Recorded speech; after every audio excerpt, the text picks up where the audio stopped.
The storm had started before dawn, its rumble shaking the windows of Daniel's tiny apartment.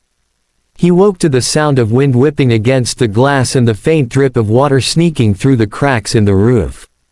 He pulled his thin blanket tighter around himself, staring at the ceiling as his chest tightened with a familiar mix of anxiety and hope. Today wasn't just another day of searching, waiting, and hoping for something to change. Today was supposed to be the day he finally got a chance to prove himself. He sat up, glanced at the clock, and let his eyes linger on the folder sitting carefully on the small wooden table beside his bed. Inside were copies of his resume, a cover letter he had rewritten a dozen times, and the interview letter that had kept him awake for nights. This wasn't just a job interview. It was his lifeline. He had been rejected more times than he cared to count, told he lacked experience, told he wasn't the right fit, told to keep trying. But this time, if he could just make it to the office on time and present himself well, he believed he had a real shot. He dressed in his only suit, one that had been worn to weddings, funerals, and far too many interviews already. The stitching near the pocket was coming loose, and the fabric no longer had the crispness it once did, but he brushed it clean and straightened his tie with a kind of reverence. He looked at himself in the cracked mirror, tried to force a smile, and whispered, "This is it, Daniel. Don't mess this up." Outside, the rain was relentless. He stepped into the street, clutching his folder against his chest, each drop of water seeping into his clothes and chilling him to the bone.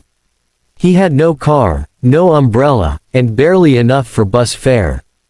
But he didn't care. He walked briskly, determined, his shoes splashing into puddles as the city blurred around him in gray and silver. Every second mattered. Every moment was another tick on the clock counting down to his chance at redemption.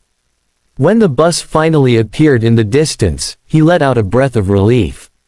He waved, moving toward the stop, already rehearsing his answers to possible interview questions in his head. But then, just as the bus neared, his attention was pulled away. At the edge of the crosswalk, a woman had stumbled.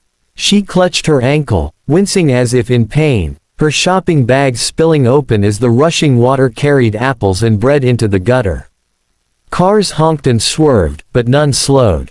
Pedestrians passed by, shielding themselves with their umbrellas, too busy, too hurried to care. She tried to stand, but her ankle buckled again, and she fell to her knees, soaked, humiliated, and invisible to the world rushing past her. Daniel froze. His chest tightened, his grip on the folder trembling. The bus pulled up to the stop, its doors opening with a hiss, the driver already impatient. This was it, the chance he had fought for, the opportunity he had prayed would finally arrive. And yet, his gaze remained fixed on the woman in the rain. The voices in his head warred against each other. "You can't miss this interview. You've worked too hard. This is your future." And then, another voice, quieter but stronger, cut through. "If you turn away now, what kind of man are you?" The decision tore at him, but only for a moment. He closed his eyes, exhaled, and let the bus drive away without him. The hiss of its engine faded into the distance as he ran toward the woman, splashing through knee-high puddles, ignoring the cold that bit into him. He knelt beside her, offering his hand. She looked up, her hair plastered to her face by the rain, her eyes wide with surprise that someone had finally stopped. "Lean on me," he urged softly, guiding her to her feet, though his suit was now streaked with mud and his folder clutched awkwardly under one arm. Her ankle shook beneath her weight, and without hesitation, he let her lean heavily on him, his arm firm around her shoulders. Together they stumbled toward the nearest shelter, a small cafe glowing faintly through the storm. People inside stared as the door swung open, dripping water and mud onto the polished floor, but Daniel ignored them. He pulled out a chair, eased her down gently, and hurried to ask the staff for a towel, for hot tea, for anything to help. The woman sat trembling, her hands clasped tightly, her eyes darting toward him as though she wanted to say something but didn't know how.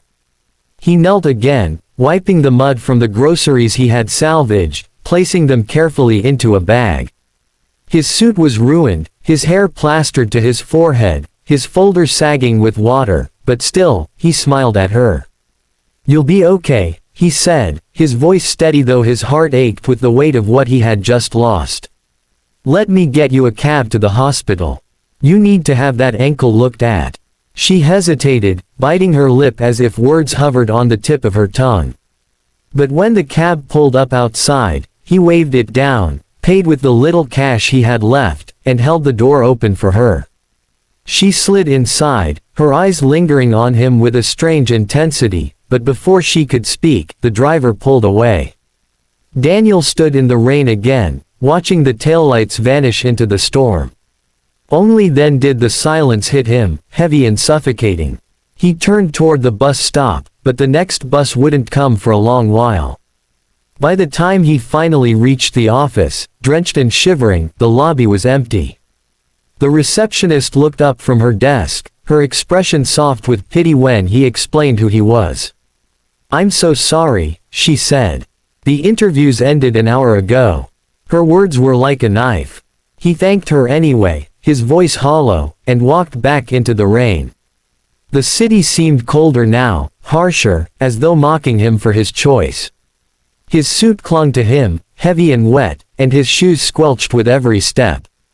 He thought of his empty refrigerator, the overdue bills waiting at home, and the months of rejection that had led up to this day. He had gambled everything on kindness, and now he had nothing to show for it but a ruined suit and an aching heart. That night, lying in the dim light of his apartment, the silence pressed in. He stared at the ceiling, his mind replaying the moment when the bus doors had opened, when he could have walked away. But he hadn't. He closed his eyes, torn between despair and the faint flicker of something else, a fragile belief that maybe, somehow, doing the right thing still mattered, even if the world didn't reward it.